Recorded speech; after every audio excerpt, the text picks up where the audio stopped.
नमस्ते।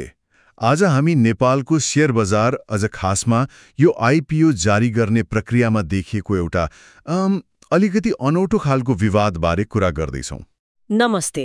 हो, यो अनौठो नै छ किनभने संसदकै दुईवटा महत्त्वपूर्ण समितिहरू मतलब अर्थ समिति र सार्वजनिक लेखा समिति एउटै विषयमा बाजिएका छन्। हो नि, अनि यसले गर्दा धितोपत्र बोर्ड सेबुन चाहिँ अन्योलमा परेको अवस्था छ। खास कुरो के हो भने प्रति शेयर नेटवर्थ 90 रुपियाँभन्दा कम भएका कम्पनीलाई आइपिओ ल्याउन दिने कि नदिने भन्नेमा हो यो मतभेद, होइन त? ठ्याक्कै त्यही हो। एउटा समितिले हुन्छ भन्छ, अर्कोले हुँदैन भन्छ। अनि प्रश्न पारौँ न, अर्थ समितिले चाहिँ भर्खरै प्रचलित कानूनका अरू शर्त पूरा गरेका छन् भने नेटवर्थ 90 भन्दा कम भए पनि आइपिओ नरोक्नु भनेर निर्देशन दियो। तर लेखा समितिले चाहिँ गएको पुसमा ठ्याक्कै उल्टो, मतलब नेटवर्थ 90 भन्दा माथि हुनेलाई मात्रै अनुमति दिनु भनेको थियो। हो, यही दुई खालको निर्देशनले गर्दा सेबोन चाहिँ अब चेपुवामा परेको छ। के गर्ने, कसो गर्ने भन्ने निर्णय लिन उसलाई गाह्रो भएको छ। यो विवादको जड हेर्ने हो भने खासमा यो क्षेत्राधिकारको टकराव जस्तो पनि देखिन्छ के। क्षेत्राधिकारको टकराव? त्यो कसरी? कसको क्षेत्राधिकार हो त यो? अब अर्थ समितिका सभापति सन्तोष चालिसेले के भन्नुभएको छ भने यो आइपिओ, शेयर बजार, नियमन यो सब अर्थ मन्त्रालय र अर्थ समितिकै कार्यक्षेत्र हो। उहाँको भनाइमा लेखा समितिले क्षेत्राधिकार मिचेर निर्देशन दिएकोले त्यसलाई सच्याउनु परेको हो। सच्याएको भन्नुहुन्छ उहाँ? हो, उहाँको तर्क के छ भने कानूनमा आइपिओ जारी गर्नलाई नेटवर्थ यति नै हुनुपर्छ भनेर न्यूनतम सीमा तोकेकै छैन। कानूनमै छैन? छैन। अनि कानूनमा नभएको शर्त थपेर रोक्न मिल्दैन भन्ने उहाँको अडान छ। अझ ब्याङ्क ग्यारेन्टी लिएर लगानी सुरक्षित भएका कम्पनीलाई त झन रोक्नै हुँदैन भन्नुहुन्छ। तर खै कानूनमा स्पष्ट छैन भन्दैमा लगानीकर्ताको जोखिमको कुरा पनि त आउँछ होला नि।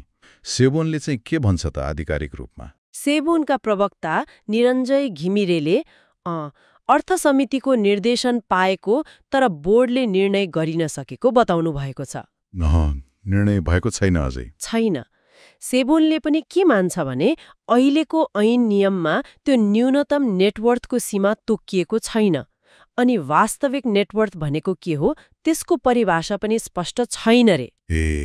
परिभाषामा पनि अस्पष्टता छ? हो, त्यही अस्पष्टताले गर्दा झन समस्या भएको हो। अनि लेखा समिति नि? लेखा समिति चाहिँ आफ्नो पुरानो अडानमै छ कि के छ? लेखा समिति टसमस भएको छैन। समितिका सभापति ऋषिकेश पोखरेलले त के भन्नुभएको छ भने एउटा संसदीय समितिको निर्णय अर्कोले उल्टाउनै मिल्दैन, किनकि समितिको निर्णय भनेको संसदकै निर्णय सरह हो। क्षेत्राधिकारको प्रश्नै उठेको हो भने पनि त्यो त सभामुखले टुङ्ग्याउने विषय हो। समितिले आफै एकअर्काको निर्णय काट्ने होइन भन्नुहुन्छ उहाँ। हो र? उहाँले त यस्तो गर्दा समितिहरू बीचमै द्वन्द्व बढ्छ भनेर चिन्ता पनि व्यक्त गर्नुभएको छ। ल हेर्नुहोस् त, समिति बीचमै यस्तो तानातान, यसको असर चाहिँ कहाँ कहाँ देखियो त अहिले? अनि यो प्रति शेयर नेटवर्थ 90 को कुरा गर्दा यो कसरी हिसाब गरिन्छ भनेर पनि छोटकरीमा भनिदिनुस् न।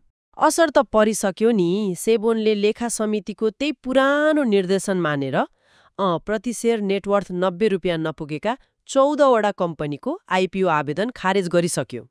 14वटाको खारेजै भइसक्यो? खारेज भयो। तीमध्ये धेरै जसो जलविद्युत कम्पनीहरू छन्। उनीहरूलाई चाहिँ नेटवर्थ पुर्याएर फेरि आवेदन दिनुस् भनिएको छ। यसले गर्दा इपिआन मतलब स्वतन्त्र ऊर्जा उत्पादकहरूको संस्थाले पनि गुनासो गरिरहेको छ। अनि प्रति शेयर नेटवर्थ कसरी निकाल्छन् भन्दा सामान्य भाषामा भन्नुपर्दा कम्पनीको कुल सम्पत्तिबाट उसको सबै ऋण र दायित्व घटाएपछि बाँकी रहने खुद सम्पत्ति जसलाई इक्विटी भन्छौं त्यसलाई चाहिँ कम्पनीको जम्मा शेयर संख्याले भाग गरेर निकालिन्छ।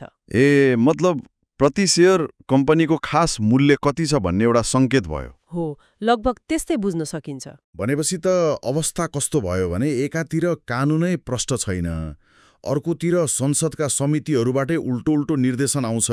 सेबोन जस्तो नियामक निकायलाई त काम गर्ने हम्मे पर्यो नि। एकदमै। यो प्रकरणले निकै गम्भीर प्रश्नहरू उठायो के, जस्तो संसदीय समितिहरूको भूमिका के हो? नियमनलाई सजिलो बनाउने हो कि झन जटिल बनाउने? हो नि। अनि समितिहरूबीच समन्वय किन हुँदैन?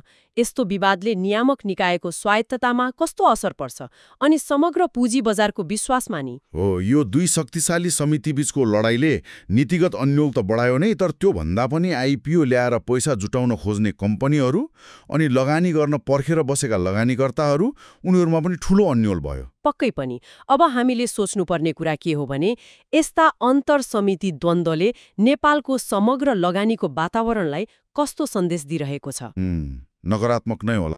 हो, अनि संसदीय निगरानी र नियामक निकायको प्रभावकारिता, यिनीहरूबीच कसरी सन्तुलन कायम गर्ने, यो अहिलेको समस्या कसरी समाधान होला र यसले भविष्यका लागि कस्तो बाटो देखाउला, त्यो चाहिँ हेर्नै पर्ने हुन्छ।